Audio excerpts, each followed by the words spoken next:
Genesis chapter 34. Dinah, the daughter of Leah, whom she bore to Jacob, went out to see the daughters of the land. Shechem the son of Hamor the Hivite, the prince of the land, saw her. He took her, lay with her, and humbled her. His soul joined to Dinah, the daughter of Jacob, and he loved the young lady, and spoke kindly to the young lady. Shechem spoke to his father Hamor, saying, Get me this young lady as a wife. Now Jacob heard that he had defiled Dinah, his daughter, and his sons were with his livestock in the field. Jacob held his peace until they came. Hamor the father of Shechem went out to Jacob to talk with him. The sons of Jacob came in from the field when they heard it. The men were grieved, and they were very angry, because he had done folly in Israel and lying with Jacob's daughter, a thing that ought not to be done. Hamor talked with them, saying, The soul of my son, Shechem, longs for your daughter. Please give her to him as a wife. Make marriages with us. Give your daughters to us, and take our daughters for yourselves. You shall dwell with us, and the land will be before you. Live and trade in it, and get possessions in it. Shechem said to her father and to her brothers, Let me find favor in your eyes, and whatever you will tell me I will give. Ask me a great amount for a dowry, and I will give whatever you ask of me. But give me the young lady as a wife. The sons of Jacob answered Shechem and Hamor his father with deceit when they spoke, because he had defiled Dinah their sister, and said to them, We can't do this thing to give our sister to one who is uncircumcised, for that is a reproach to us. Only on this condition will we consent to you, if you will be as we are, that every male of you be circumcised. Then will we give our daughters to you, and we will take your daughters to us, and we will dwell with you, and we will become one people. That if you will not listen to us and be circumcised, then we will take our sister, and we will be gone. Their words pleased Hamor and Shechem, Hamor's son. The young man didn't wait to do this thing, because he had delight in Jacob's daughter, and he was honored above all the house of his father.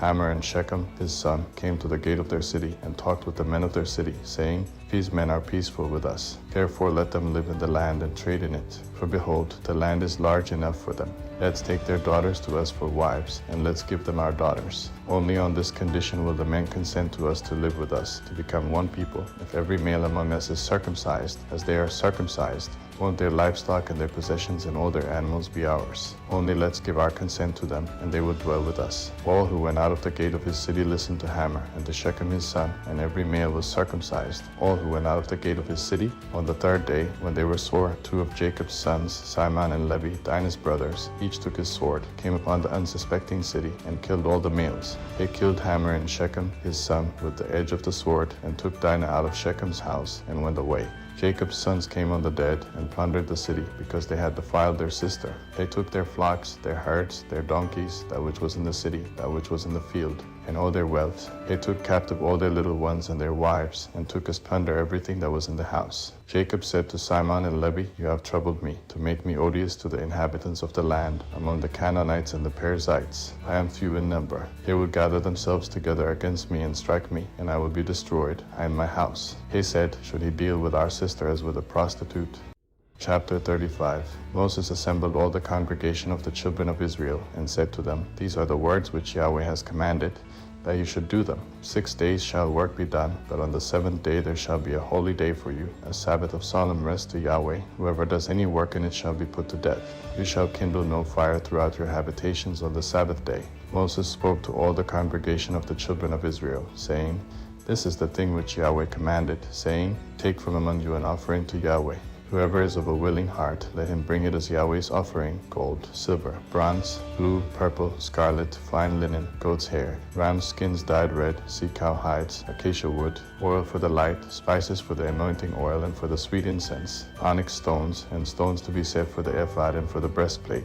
Let every wise-hearted man among you come, and make all that Yahweh has commanded, the tabernacle, its outer covering, its roof, its clasps, its boards, its bars, its pillars, and its sockets, the ark and its poles, the mercy seat, the veil of the screen, the table with its poles and all its vessels, and the showbread, the lampstand also for the light, with its vessels, its lamps, and the oil for the light, and the altar of incense with its poles, the anointing oil, the sweet incense, the screen for the door, at the door of the tabernacle, the altar of burnt offering with its grating of bronze, its poles, and all its vessels, the basin and its base, the hangings of the court, its pillars, their sockets, and the screen for the gate of the court, the pins of the tabernacle, the pins of the court, and their cords, the finely worked garments for ministering in the holy place, the holy garments for Aaron the priest, and the garments of his sons, to minister in the priest's office. All the congregation of the children of Israel departed from the presence of Moses. They came, everyone whose heart stirred him up, and everyone whom his spirit made willing, and brought Yahweh's offering for the work of the tent of meeting, and for all of its service, and for the holy garments. They came, both men and women, as many as were willing-hearted, and brought brooches, earrings, signet rings, and armlets, all jewels of gold, even every man who offered an offering of gold to Yahweh.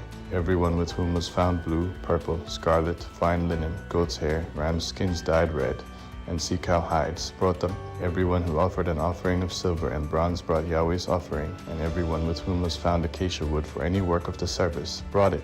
All the women who were wise-hearted spun with their hands, and brought that which they had spun, the blue, the purple, the scarlet, and the fine linen. All the women whose heart stirred them up in wisdom spun the goat's hair. The rulers brought the onyx stones and the stones to be set for the ephod and for the breastplate, with the spice and the oil for the light, for the anointing oil, and for the sweet incense. The children of Israel brought a freewill offering to Yahweh, every man and woman whose heart made them willing to bring for all the work which Yahweh had commanded to be made by Moses. Moses said to the children of Israel, Behold, Yahweh has called by name Bezalel the son of Uri, the son of Hur, of the tribe of Judah. He has filled him with the Spirit of God, and wisdom, and understanding, and knowledge, and in all kinds of workmanship, and to make skillful works, to work in gold, in silver, and bronze, in cutting of stones for setting, and in carving of wood, to work in all kinds of skillful workmanship.